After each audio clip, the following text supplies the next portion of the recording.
पंचायत समिति के मुख्यालयों पर जाकर के आवेदन पत्र इकट्ठे करने वाले हैं। जो भी आवेदन करना चाहे भारतीय जनता पार्टी का कार्यकर्ता या आम व्यक्ति जो चुनाव लड़ना चाहता है, तो वो प्रभारी और संयोजक को अपना आवेदन पत्र दे सकते हैं। आज ये व्यवस्था की गई है। इन पत्रों को लेने के बाद में, प्रभारी द्वारा लेने के बाद में, जो हमारी चुनाव संचालन समिति है, वो चुनाव संचालन समिति 3-3 का पैनल बना करके देने वाली है। ये 3 का जो पैनल है वो प्रदेश में जाने वाला है और प्रदेश से चुनाव के लिए जो प्रत्याशी घोषणा वो प्रदेश के माध्यम से होने वाली है। तो पूरी पारदर्शिता के साथ में सब लोग अपने आवेदन दे सकें, ऐसी व्यवस्था, सुंदर व्यवस्था हमारे जो भाजपा के ज़िले के जो जिलाध्यक्ष है और उनकी जो टीम है उसके द्वारा यहाँ की गई है। मुझे भीलवाड़ा ज़िले में ये पंचायती राज चुनाव का प्रभारी लगाया गया है, तो निश्चित रूप से प्रभारी होने के नाते से मैं ये कह सकती हूँ कि आने वाले चुनाव में भारतीय जनता पार्टी ना केवल पंचायत समितियों में बल्कि जिला प्रमुख भी अपना बनाने जा रही है। जिस तरह से ये चुनाव फरवरी 2019 में हो जाने चाहिए थे, लेकिन अब तक ये चुनाव नहीं हो पाए, इस कांग्रेस की अकर्मण्यता के कारण से। जिस तरह से कांग्रेस शासन प्रशासन को चलाना चाहती है, जिस तरह से सत्ता को हथियाना चाहती है, अपने हाथ में केंद्रित करके रखना चाहती है, इसलिए उन्होंने निचले स्तर पर ये चुनाव नहीं होने दिए। ये चुनाव यदि पहले हो जाते तो निश्चित रूप से पहले भी भारतीय जनता पार्टी के जनप्रतिनिधि जीत के आने वाले थे, अब भी भारतीय जनता पार्टी के जनप्रतिनिधि इसमें जीत करके आने वाले हैं। जिस तरह से कांग्रेस ने नगर परिषद के चुनाव को बार बार रोकने का प्रयास किया, कोर्ट में वो गए रोकने के लिए, लेकिन कोर्ट ने उनको फटकार लगाई, इस कारण से मजबूरी में वो चुनाव करा रहे हैं। इसी तरह से पंचायत के चुनाव भी वो मजबूरी वशी करा रहे हैं। जिस तरह से सरपंचों के अभी चुनाव हुए हैं, सरपंचों के चुनाव में अधिकांश सरपंच भारतीय जनता पार्टी के जीत के आए हैं। भारतीय जनता पार्टी के समर्थक व्यक्ति जो है सरपंच जीत करके यहाँ आए हैं। तो उसी से हमें ये अंदाज है कि निश्चित रूप से भारतीय जनता पार्टी ने जिस तरह से कोरोना काल में आम जन की सेवा की है, भारतीय जनता पार्टी के कार्यकर्ता हर दुख में उनके खड़े रहे हैं। और जिस तरह से केंद्र सरकार ने कोरोना के इस समय में, चाहे वो जन जन के खातों में 3 महीने तक 500-500 रुपये डालने की बात हो, चाहे निःशुल्क गैस सिलेंडर की बात हो, चाहे नवंबर तक निःशुल्क गेहूं वितरण की बात हो, चाहे आत्मनिर्भर भारत अभियान पैकेज हो, ये सब व्यवस्थाएं यदि की है तो वो सिर्फ नरेंद्र मोदी के नेतृत्व वाली भारत सरकार द्वारा की गई है। कांग्रेस सरकार की मैं आपको उदाहरण देना चाहती हूँ, एक छोटा सा उदाहरण। कांग्रेस सरकार ने जो ई मित्रों पर ऑनलाइन पोर्टल आवेदन के लिए हुआ करता था, खुला हुआ करता था कि कोई भी व्यक्ति जो खाद्य सुरक्षा योजना का पात्र व्यक्ति है, यदि वो पात्र व्यक्ति है और वो आवेदन करना चाहता है तो वो आवेदन कर सकता था। लेकिन इस कांग्रेस सरकार ने इस कोरोना काल में उस पोर्टल को भी बंद कर दिया। और जब से कोरोना का लॉकडाउन हुआ तब से लेकर के आज तक कोई भी नया व्यक्ति जो पात्र व्यक्ति है वो खाद्य सुरक्षा में अपने आवेदन नहीं कर सकता।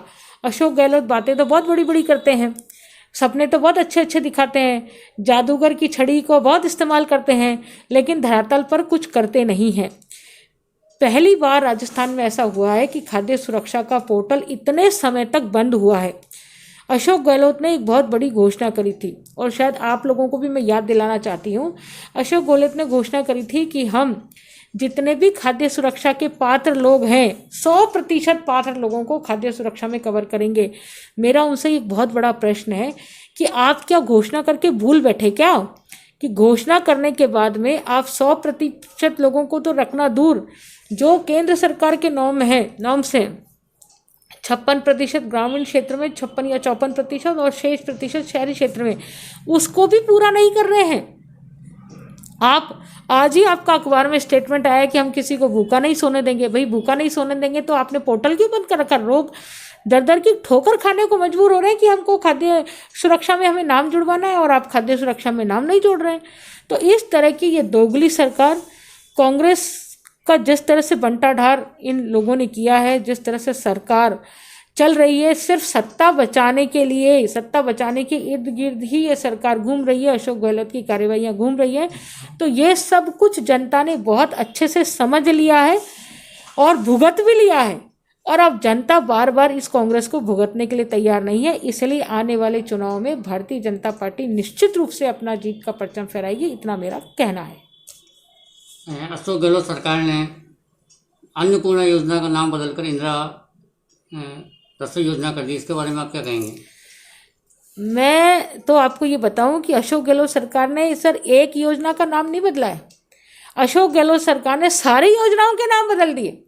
पहले तो अशोक गहलोत सरकार ने अन्नपूर्णा योजना को बंद कर दिया था।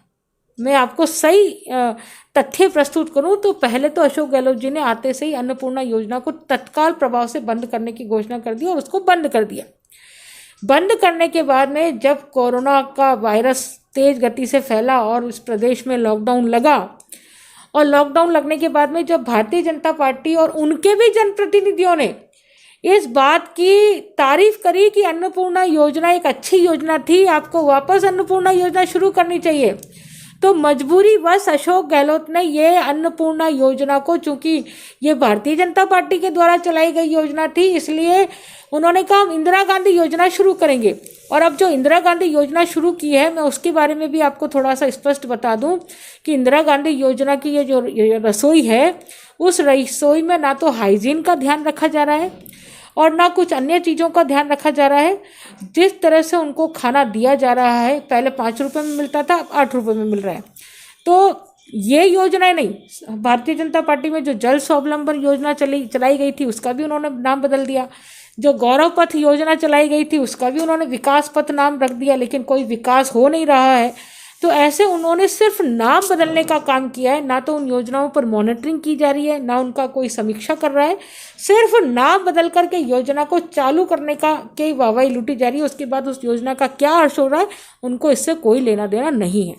प्रत्याशियों को जीतने के लिए कोई मंत्र देखिए, प्रत्याशी, भारतीय जनता पार्टी हमेशा सेवा भाव से काम करती है। हम एक राजनीतिक दल जरूर हैं, लेकिन राजनीतिक दल होते हुए भी सेवा का संस्कार सब कार्यकर्ताओं में डले।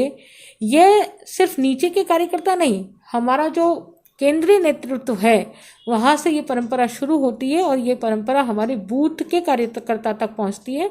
और यही कारण रहा है कि कोरोना काल में हमारे हजारों लाखों कार्यकर्ताओं ने ऐसे ऐसे कार्य किए हैं जो कभी कोई व्यक्ति नहीं कर सकता, ऐसे काम किए हैं।